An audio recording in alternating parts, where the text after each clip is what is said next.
Hey guys, today I'm going to paint a picture of this vase of roses with some pumpkins. Right here I'm just outlining a rough sketch.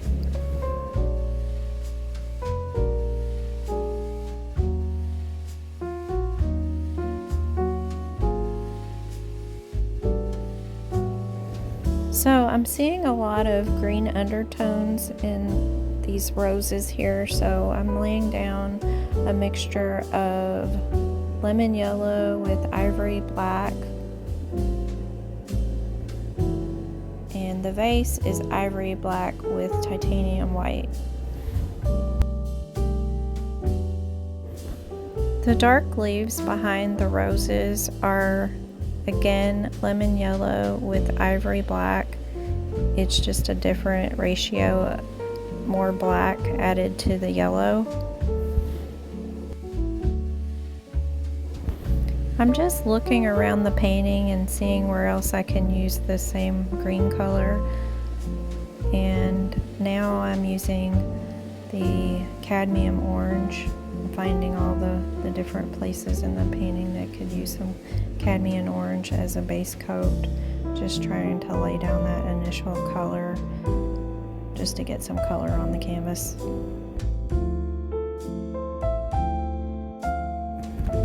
And right now my cadmium orange little pumpkins, they kind of look like oranges.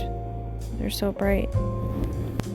Now I'm finding some reflections in the table, just trying to get those laid in. Not trying to put too much detail in, just finding basic shapes and colors at this point. I'm also trying to pick out my highlights in the rose now. Just trying to get some of these petal shapes in. And again, I'm using the same mixture of lemon yellow with the ivory black, but just adding some white into it to lighten the color. Also trying to pick out the green center in the middle of this rose. I think I was having some trouble getting the petals in, so I redid that part.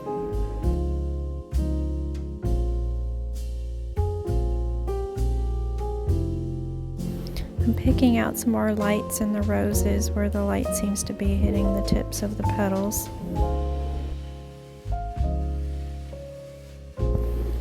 Here on this particular gourd, I am using Naples yellow mixed with white. Now I'm going in with some cad yellow medium because the gourds in the background are more of a darker yellow. I decided I wanted to try a more yellow tone on the foreground gourd, but I ended up changing it back and decided it's really not that yellow, so I'll do that in a minute.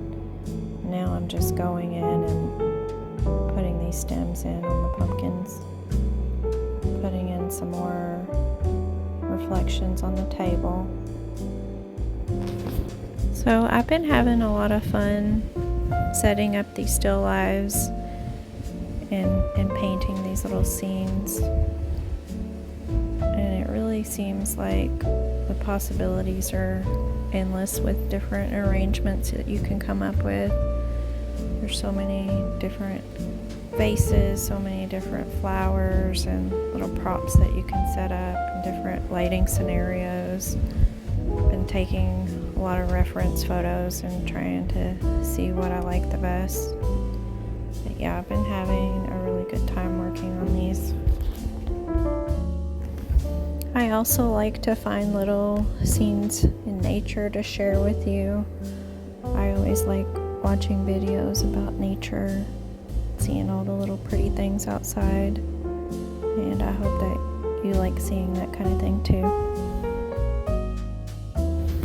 So I really love this town that I live in, and in the neighborhood there's so many different diverse types of trees and shrubs and flowers, and it's kind of a endless source of inspiration for me.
Back to painting, guys. So here I'm taking Payne's Gray and I'm using it as a shadow color on the table and also around the objects on the table, and I'll also bring this color into the background and put it on the wall shadows.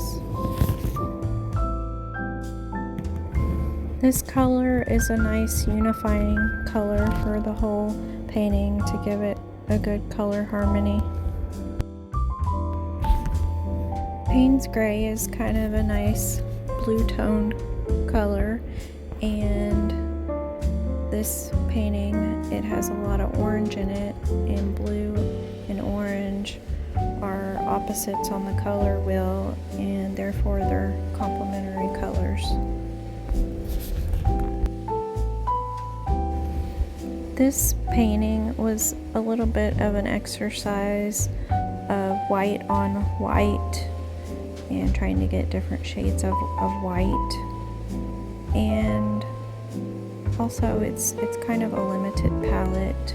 It's mostly yellows and greens and oranges, the yellow orange family.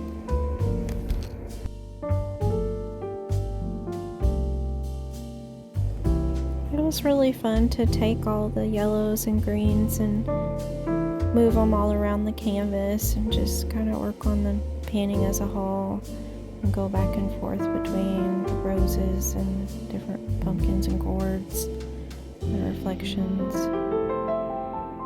And I think in the end, all of these colors together were very nice and really unified the piece.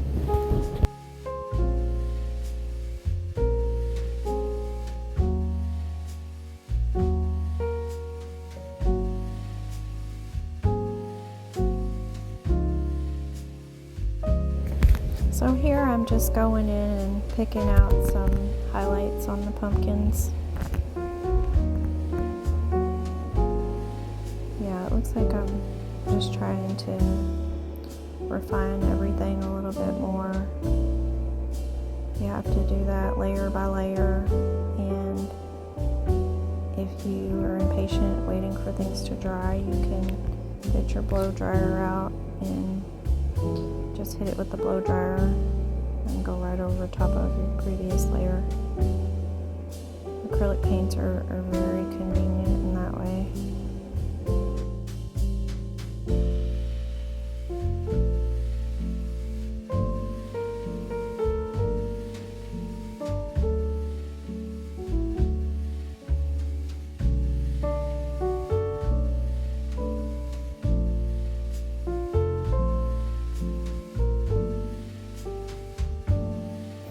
So I really like how the reflection in the table of the vase sort of disappears into the table, and you kind of see it, you kind of don't.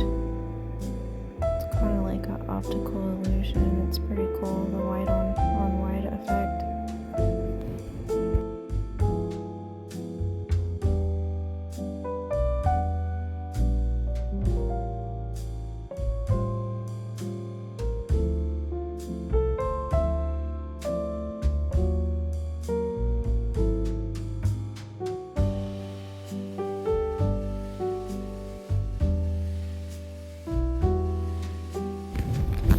So I tried using raw umber as a shadow color to try to darken a lot of areas, and it's a very transparent color, and I was building up layers, but it was a little bit too transparent and streaky, so I ended up going back later and mixing the raw umber with whatever color I was going to put it on top of.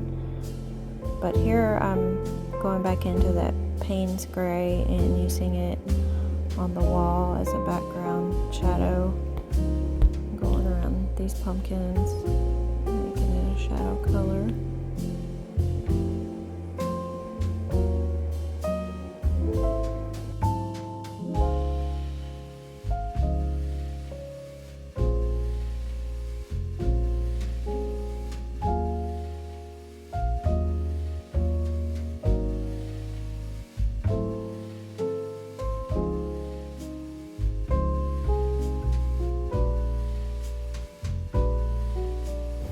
I went over this little pumpkin here on the side a couple of times with white. I was trying to widen the pumpkin. It just didn't look like it was wide enough for me. And if you put white down first, then you can layer your transparent oranges pretty nicely. Otherwise, they're so transparent, it's kind of hard to get them to show up. Yeah, and you can see me getting my blow dryer out and just blow drying this so I can layer everything. Just speeds things up a lot. I really couldn't decide what color I wanted to make this pumpkin. Did I want to make it more cream colored, or did I want more yellow in it?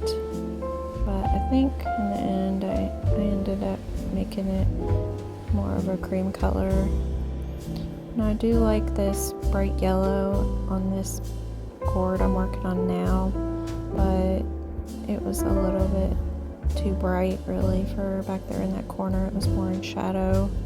And so here I'm going over this cream colored pumpkin again, and well, I shouldn't call it a pumpkin, I guess it's a gourd. But yeah, I couldn't decide what color I wanted it to be.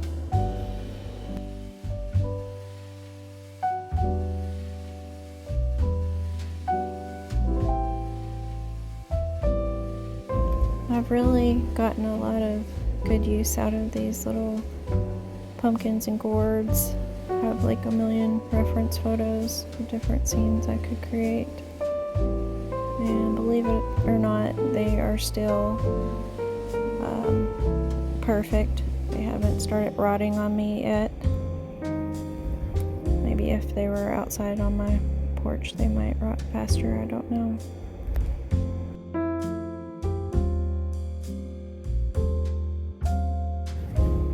Let me know in the comments if your pumpkins are still good.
looks like I'm just going around and trying to refine things, putting some finishing touches on everything. If you have any questions, just leave them in the comment section below. Here I am trying to widen that side of the pumpkin again, trying to make it kind of sit in front of the other pumpkin a little bit more.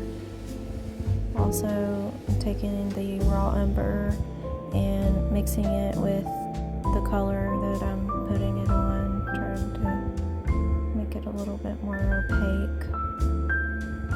And I think that's looking a lot better.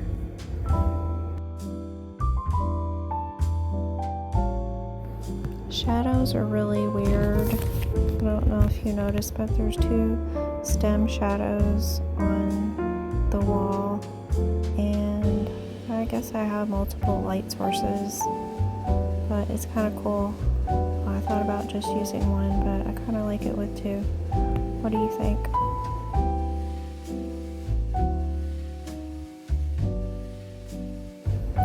When you are the painter, you can use your artistic license and change things according to what you think looks better.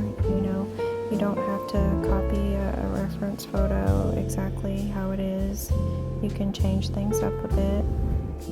Sometimes you just gotta give the painting what it needs.